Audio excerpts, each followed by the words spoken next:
A warm welcome to all of you.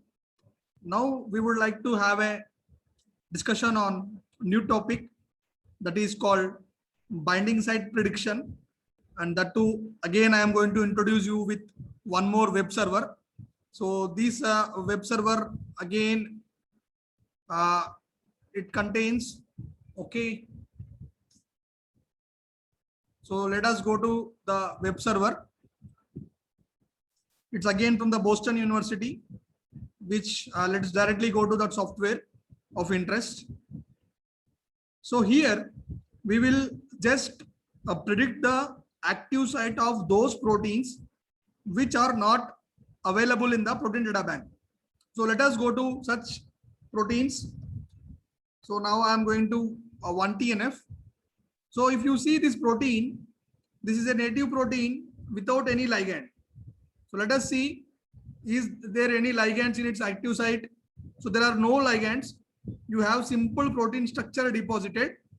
So for that, you require an active site prediction. For that, go to the softwares. In this software, you have FT site. Once you go to that FT site, you should give the job name. So I'm giving the job name. I'll simply give PDB ID 1TNF. Go for PDB chain value, give some email and just click on email and simply submit, find my binding site. Once I do so, whatever I'm going to get here is, so once my results are completed, so you can see the status, and the completed status is predicted in your online, okay, by a text message on your email. You can even get the results. So whatever, let me go back and show you my results. Just I'm going to queue. Here you can identify the results by name Dushyant. It is finished. Just I am downloading it by going the status. So download the PyMol session. Once you download the PyMol session, the active site of the protein which is predicted is downloaded as a pose, which we can visualize using PyMol. So let us see what exactly the downloaded portion of the PyMol looks like, and let us go back into the database of onto the software of PyMol and look into it. Once I click open, so I'll get opening with the help of the PyMol. So here there is a predictions of various sites. You can visualize them. So it contains different sites predicted. So here you can see the site 1, site 2. So there are different sites. So we can even see what sites we can look after. For that, you need not do anything.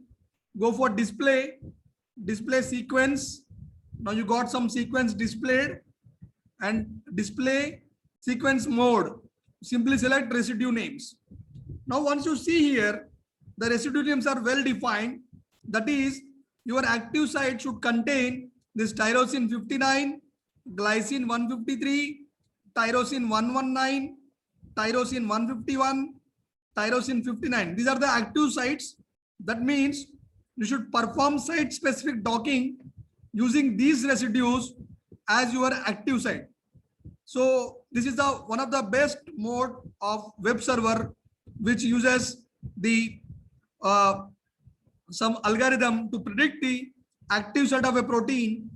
We also have published some paper of TNF alpha. Let me show you how exactly it helped us in docking of such proteins. So here, if we go through, we have a data of molecules published in Applied Organometallics. So it is a very good article. Here you can see the binding site exactly binds with tyrosine 119 as well as active site region. So this is a fundamental method of identifying the active site of a protein. Hope you all understood my lectures. So subscribe to my lectures, share, and feel free to contact me whenever you are having any trouble. So hope I'll get back with one more lecture series. Thank you all.